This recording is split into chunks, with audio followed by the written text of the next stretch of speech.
영혼의 성 일곱째 궁방 제1장 일곱째 궁방에 들게 된 영혼들에게 하느님이 베푸시는 큰 은혜를 다룸.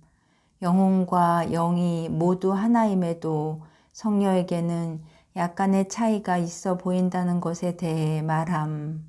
알아둘 것이 많은 장. 자매들이여, 이 영적인 길에 대해서 하도 많은 말을 했으니 이제는 더 말하려야 말할 거리가 없으리라고 생각하실지 모르겠습니다. 하지만 이건 아주 틀린 생각입니다. 하느님의 위대하심은 한이 없고 그분이 하시는 일들도 그런 것입니다. 그분의 자비와 위대하심을 누가 다 이야기하겠습니까?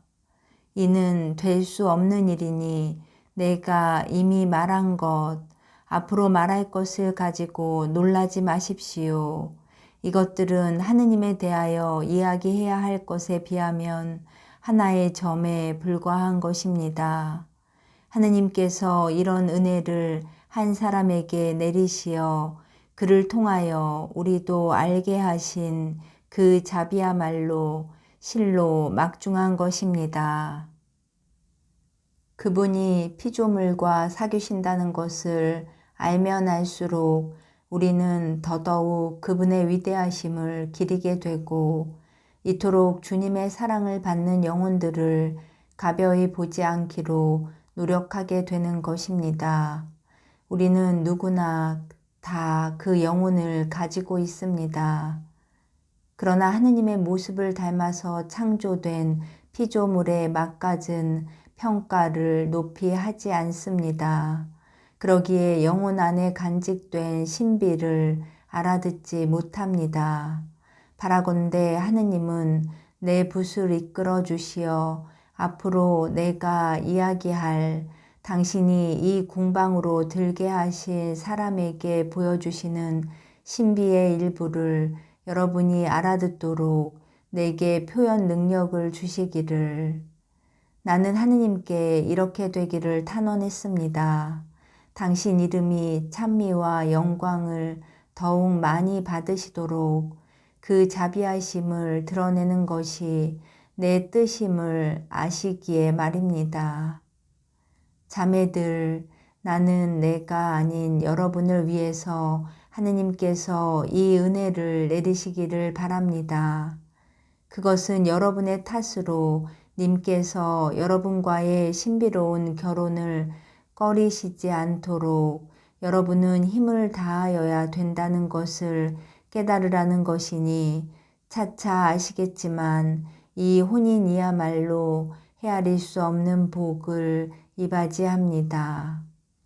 아, 위대하신 하느님, 이 몸처럼 가엾기 그지없는 하나의 피조물로서 감히 이해할 수 없는 까마득한 일들을 다루다니 저절로 몸이 떨리는 것만 같으옵니다. 정말이지 나는 어리둥절해서 단 몇 마디로 이 궁방을 다루어 버리는 것이 상책이라고도 생각했습니다. 혹시 남들이 알기를 내가 경험으로 이런 일들을 아나보다 할 것이고 그렇다면 부끄럽기 짝이 없는 노릇이었습니다. 나는 내 속을 빤히 들여다보고 있으니 그게 어찌 두렵지 않겠습니까? 한편 또 이것은 유혹이거나 내가 약한 탓이라고도 생각했습니다. 여러분마저 그렇게 판단하시더라도 말입니다. 조금이라도 하느님이 찬미를 더 받으시고 더 알려지시면 그만이니 나를 두고 온 세상이 고래고래 소리를 질러도 좋습니다. 더구나 이것이 출판될 무렵이면 벌써 죽어 없을 내가 아닙니까? 다만 항상 살아계실 그 님만이 찬미를 받으시기를. 아멘. 우리 주님은 이미 신부로 삼으신 영혼을 당신이 그리워서 못 견디고 못 견뎠던 일을 어여삐 여기시어 영성적 결혼이 끝나기 전에 그 영혼을 당신의 밀실, 즉 일곱째 궁방으로 들게 하십니다. 말하자면 저 하늘에 당신의 궁실을 가지시는 것처럼 영혼 안에도 하느님 홀로 계시는 궁실, 즉 또 하나 다른 하늘을 가지시는 셈입니다. 여기서 우리가 명심할 바는 영혼을 무슨 어두운 것으로 생각해서는 안 된다는 것입니다. 우리는 영혼을 눈으로 보지 못하기 때문에 보이는 빛 외에 보이지 않는 빛이 있다는 것을 모르고, 그러기에 우리 영혼 안에는 어떤 어둠이 있다고 생각합니다. 물론 은총 안에 있지 아니한 영혼이면 그렇다는 것을 나도 시인합니다. 그러나 그것은 영혼 안에 계시면서 그 존재를 주시는 정의의 햇님 탓이 아닙니다. 영혼이 그 빛을 받을 만한 그릇이 되지 못하기 때문입니다. 그것은 첫째 궁방에서인가 어떤 사람이 깨달았다는 그것으로서, 즉 이 불행한 영혼들은 캄캄한 감옥 속에 수족이 묶인 채 공이 될 선이라고는 아무것도 못할 지경으로 보지도 말하지도 못하는 것입니다. 정말이지 이런 영혼들은 동정할 만하고, 한때 우리도 그런 처지에 있었다는 것을 돌이켜보면서 주님은 이들에게도 인자를 베푸실 수 있다는 것을 생각해야 합니다. 자매들이여, 우리는 그들을 위하여 각별히 마음을 써 기도하고 태만하지 않도록 조심합시다. 대죄 중에 있는 이들을 위한 기도는 대단한 자선입니다. 그런데 그 자선은 다음과 같은 경우에 더 대단할 것입니다. 즉, 여기 한 교우가 있다고 합시다. 그는 양손이 젖혀진 채 굵은 사슬에 묶이고 몸은 기둥에 동여진 채 굶어 죽을 지경이 되었습니다. 진수성찬이 바로 곁에 놓여 있으니 먹을 것이 없어서가 아닙니다. 다만 음식을 입에까지 옮길 수가 없고 게다가 잔뜩 실어서 그런 것입니다. 그는 이제 막 숨이 넘어갈락 말락하고 있습니다. 이승의 죽음이 아닌 영원한 죽음이 닥쳐오는 것입니다. 그래, 이런 꼴을 보고만 앉아서 그의 입에 먹을 것을 가져다 주지 않는다면 이것이 지독한 잔인이 아니고 무엇이겠습니까? 그 대신 여러분의 기도로서 그 사슬을 끊어준다면 어떨지, 이미 여러분은 그 결과를 잘 보고 계십니다. 하느님의 사랑으로 여러분에게 간청합니다. 부디 여러분의 기도 중에 이런 영혼들을 항상 기억해 주십시오. 그러나 지금 우리는 이런 이들에게 말하고 있는 게 아닙니다. 하느님의 자비로서 이미 자기 죄를 뉘우치고 은총 안에 있는 이들을 상대합니다. 이들의 영혼은 그 어떤 구석지고 답답한 무엇이 아니라 하나의 내면적인 세계에 여러분이 보다시피 아름답고 숱한 궁방들이 담길 수 있는 세계인 것입니다. 이 영혼 안에 하느님의 궁실이 있다는 것도 이 때문입니다. 그런데 하느님께서 이 영혼에게 신비로운 결혼의 은혜를 주시려 하실 때는 맨 먼저 영혼을 당신의 궁실에 들게 하십니다. 그러나 다른 때처럼 탈원에 빠지게 하시지는 않습니다. 물론 탈원 상태의 경우나 합일의 기도라고 내가 말한 그 경우나 비록 이 궁실의 경우처럼 영혼이 제 중심 안으로 들어가도록 부르심을 받지 않고 다만 제 위쪽으로 당겨지지만, 아무튼 하느님께서 영혼을 당신께 합치신다고 나는 믿습니다. 이렇든 저렇든 간에 주님께서 영혼을 당신과 합치게 하시는 것이 사실이나 성 바오로가 회심하실 때처럼 영혼이 보지도 말하지도 못하게 만드시어서 그 누리는 은혜가 무엇이며 어떠한가를 통 느끼지 못하게 하십니다. 그때 영혼이 느끼는 흐뭇한 기쁨은 하느님 곁에 있는 데서 비롯된 것입니다. 하지만 일단 하느님이 영혼을 당신께 합쳐주시면 모든 능력이 마비되기 때문에 아무것도 의식하지 못합니다. 그러나 이제부터 사정은 아주 달라집니다.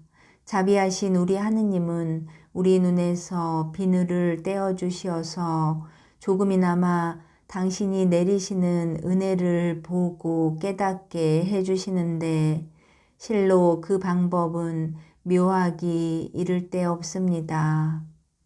이 궁실로 들어서게 된 영혼은 지성의 보임, 그 어떤 진리의 표상을 통하여 지극히 거룩하신 삼위일체가 그 새 위격, 전부 번쩍이는 구름처럼 먼저 그 정신을 불태우면서 당신을 나타내 보이십니다. 삼위가 똑똑히 구별 지어져 보이시면 영혼은 그 받은 묘한 인식으로 삼위가 다 하나의 일체, 하나의 힘, 하나의 암, 오직 한 분이신 하느님이심을 더 참될 수 없이 깨치게 됩니다. 그리하여 우리가 신앙으로 믿는 바를 여기서는 영혼이 깨쳐서 어쩌면 본다고까지 말할 수 있습니다. 물론 상상의 보임이 아니므로 육안이나 영안으로 보는 것은 아닙니다만 여기서야말로 삼위께서 다 함께 영혼과 사귀시고 그에게 말씀하시고 주님이 말씀하신 저 복음의 말씀을 깊이 깨치게 하십니다. 즉 당신을 사랑하고 그 계명을 지키는 영혼에게 당신과 아버지와 성령께서 오시어 그와 함께 사시리라는 것입니다. 아, 하느님, 이 말씀을 듣고 믿는 것은 이 말씀의 참된 깊이를 이런 식으로 깨치는 것과 얼마나 서로 다르옵니까? 이 영혼의 놀라움은 나날이 더 커갈 것입니다. 이제부터 성삼위께서 자기를 떠나시지 않고 자기의 가장 안, 즉 깊고 깊은 그 속에 계신다는 사실을 앞에서 말한 식으로 또렷이 보기 때문입니다. 학식이 없는 탓으로 어떻다는 설명은 할 줄 몰라도 하느님이 버타여 계심을 느끼는 것입니다.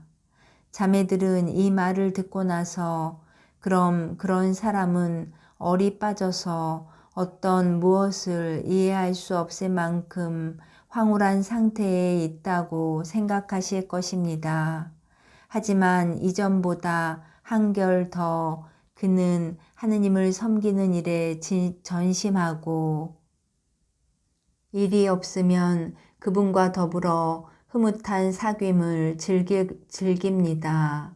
내 생각으로는 영혼이 하느님께 충성하기만 하면 그분은 당신 현존을 똑똑히 알려주시는 데에 인색하지 않으실 것입니다. 한편 영혼은 잃으라고 주신 은혜가 아닌 이상 하느님이 저버리지 않으실 줄을 굳게 믿을 것입니다. 이렇게 믿을만 합니다만 그러나 어떻게든 하느님을 언짢게 해드리는 일이 없도록 전에 없이 매우 조심을 하는 것입니다.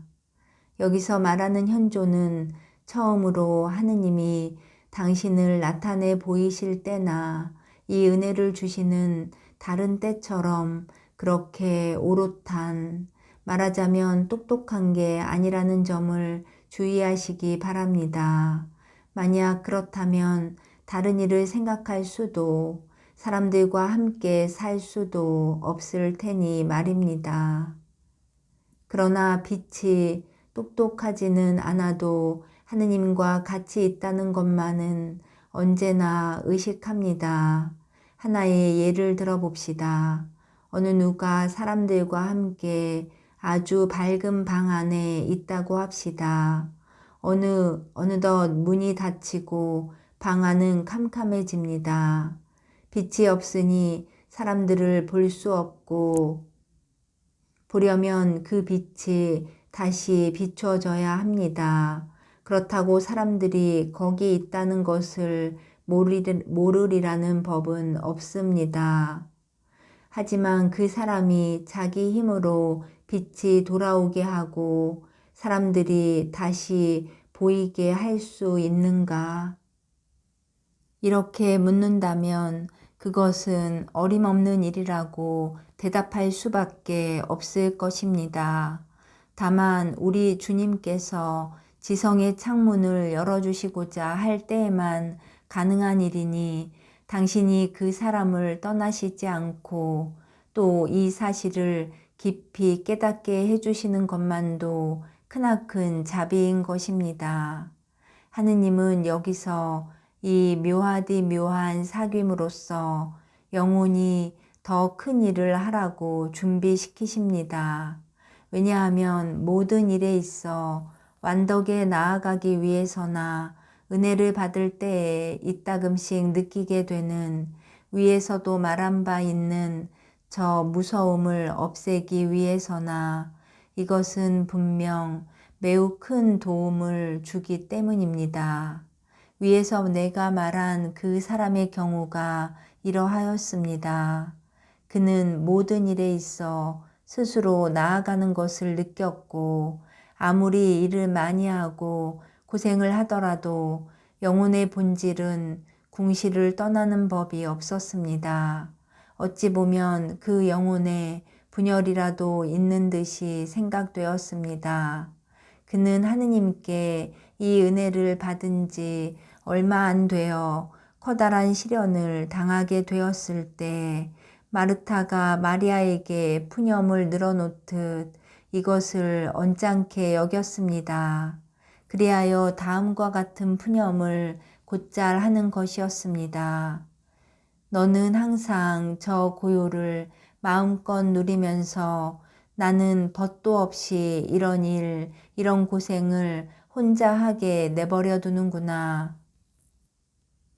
자매들, 여러분에게는 이런 소리가 어리석게 들리겠지만 사실 그대로입니다.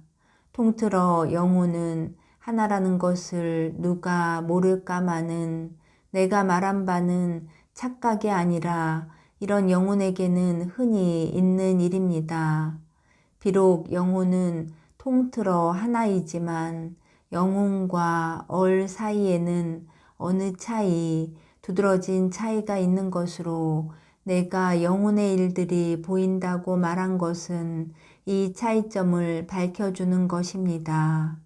영혼과 얼의 나누임은 실로 미묘해서 어느 때는 이것이 또 어느 때는 저것이 작용하는 것 같은데 주님께서 내리시는 그 맛이 서로 다른 것과 비슷합니다. 나는 또 영혼과 그 능력이 서로 다르고 통틀어 하나가 아니라고도 생각합니다. 사실 인간 내부에는 각양각색의 미묘한 일들이 많으니 나 같은 것이 설명한다는 것은 얼토당토하는 노릇일 것입니다. 주님께서 자비를 베푸시어 데려다 주신다면 이런 비밀을 깨칠 수 있는 저기에 가서나 우리는 이것을 볼 수 있을 것입니다.